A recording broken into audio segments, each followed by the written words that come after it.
From the News Channel 5 Network, this is MorningLine.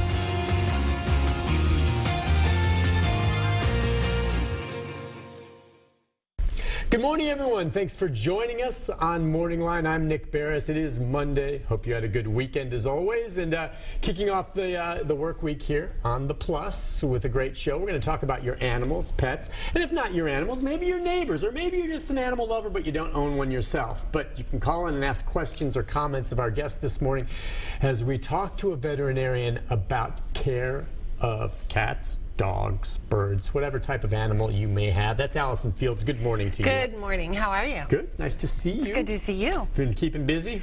Trying, yes. Kind of keeping busy. It was crazy. I was wondering, with the nutty weather, it's going to be pushing 70 tomorrow. I know. And there's a chance, of course, with that big of a shift in temps, we're going to have tornadoes, crazy stuff like that. But what was it, a week and a half ago, we had snow everywhere on the ground. Right. 8 inches at my house. Did you really in have the middle that of much? Nashville? Yeah. Yeah. I guess, 8 inches, 9 inches someplace out in Mount Juliet. We got at least 4 or 5.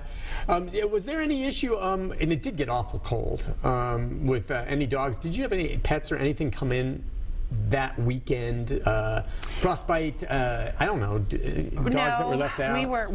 Our clinic was actually closed on Friday. I think a lot of clinics were.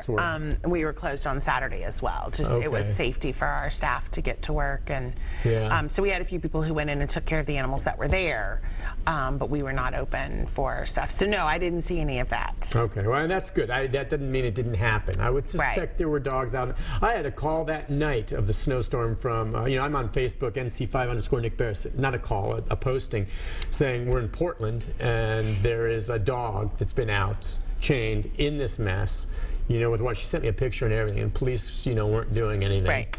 So I made a few calls. And how'd that go? The dog got taken care of. Right. Because, Good job. My pleasure is that when law enforcement, as busy as they sometimes are, ignore calls, be it for humans or dogs, I like to point it out to them that the public will not be pleased if I realize you're sitting on your thumbs when there's someone freezing to death.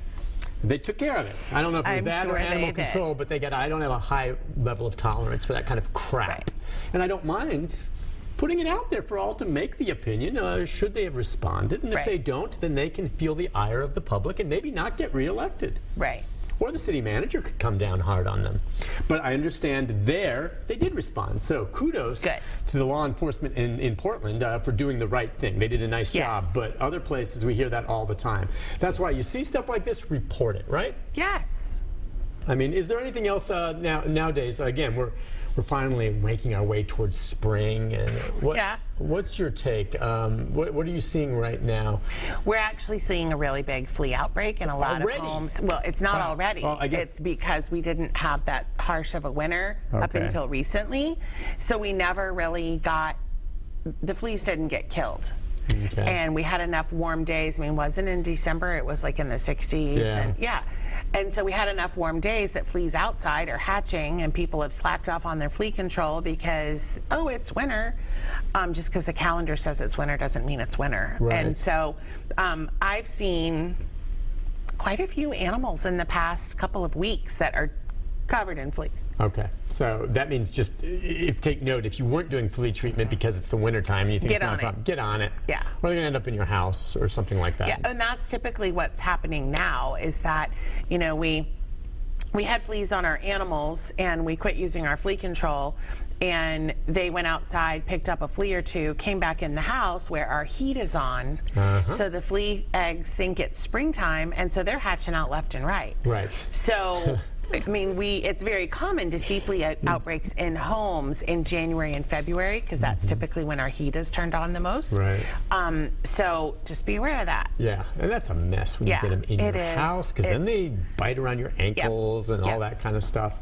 All right, so the fleas, we can get into more of that if you want to ask questions about that. Mash Tater, actually, on Saturday, a lot of the vet clinics are closed. We had to take her to the hospital over there behind 100 Oaks. The Nashville Veterinary Specialist. Yeah, those guys. Yeah. First of all, you go there, it's not cheap. Well, they're an emergency clinic. Exactly. That's like anything. It's just like, and they do great work. They're wonderful, and they provide a wonderful service. True of an emergency room for humans. You go, and that was the option. She actually was having trouble, dehydrated, stomach bug or something. We thought at first, could she have what is it called when the dog's, Pancreatitis? which doesn't appear to be. They did all the blood tests and everything, but she was just having trouble keeping stuff down. And do dogs get viruses or flus? They don't that usually can get sometimes... things like that. They usually get that from eating something inappropriate. Okay, I mean, there was nothing out of the ordinary. I mean,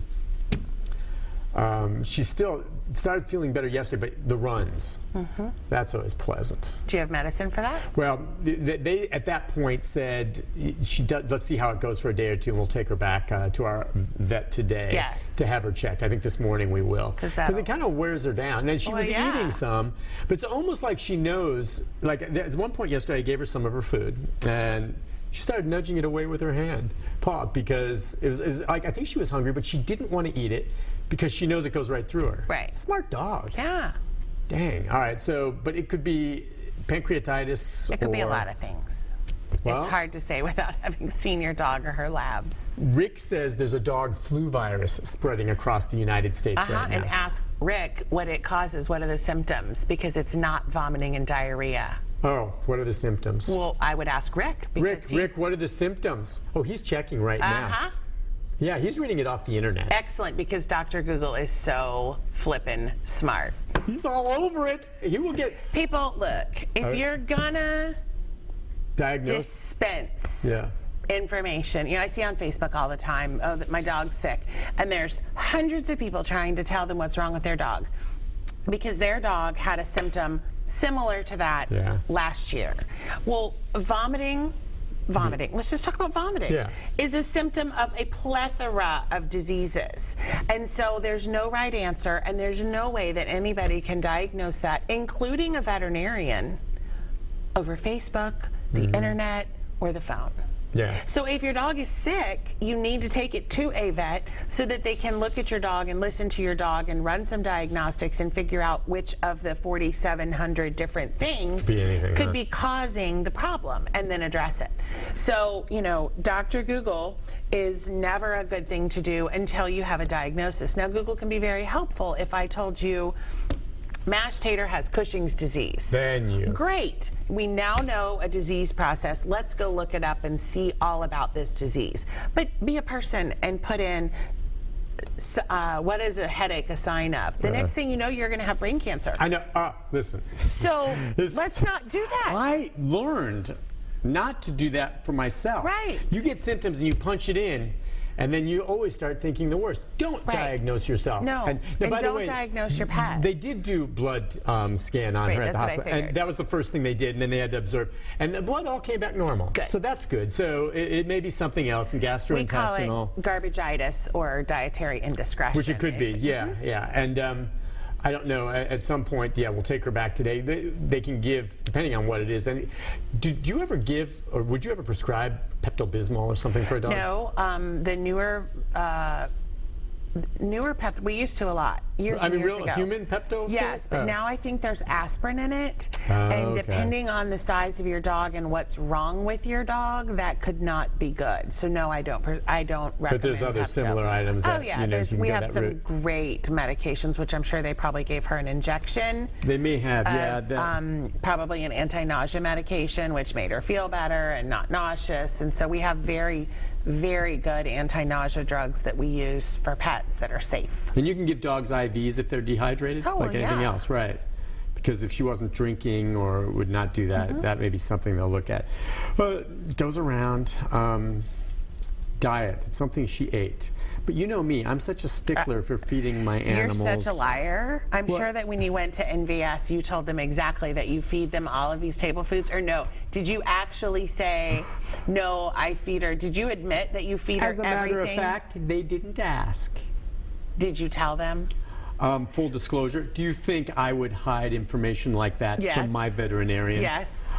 I would not, because I want the treatment to be appropriate. Because here's the thing. If you take your animal to the vet and you're not honest with the vet about what you're feeding your dog. Exactly. It's going to cost you more money. It's like when I used to work at the emergency clinics. I'd be in there. Kid would bring their dog in who the dog is obviously stoned. Obviously. Stoned? What do you mean? Stoned? Like, pot. Really? Yes. And I would ask them, is there any chance that your dog could have gotten into any prescription medications, over-the-counter medications, recreational drugs? I'm not judging, not going to call anybody. I just need to know to treat your dog. Oh, no, no, no. And the person's obviously stoned as well. And so they don't tell me this. So now I'm spending all your money on doing x-rays and doing blood work. And finally, you know, at the end, they'll say, oh, well, you know, it was a possibility. She might have eaten a bag of my Is that where they eat it, or do they blow smoke in their face? They typically eat it. And you know, I'm like, if you had just told me this to begin with, I could have skipped A, B, C, D, and K and moved on to treating your dog and saved you a ton of money. So good point. That's great. Be honest with your veterinarian about what you feed your dog, where you take your dog, because we're not here to judge anybody. We're just here to help the dog. So the more information we have, the better. Yeah, you're not the police. No. By the way, how do you treat an animal that's ingested, say, marijuana or something like that? Is there anything you can really do? Symptomatically, you treat them. Just try to calm them. What are the symptoms they have when they brought them in, where you could tell they're just kind of unbalanced? Dog was stoned. Yeah. Have you ever seen a person who's stoned? Well, I mean, you know, it's when you hear them talk and you look at their eyes. But I mean, the dog looks the exact same way. Seriously. Just kind of wobbly and all that. So you try to stay. Have you ever seen? I mean, and that's awful. You know, I would read documented cases where people sometimes would.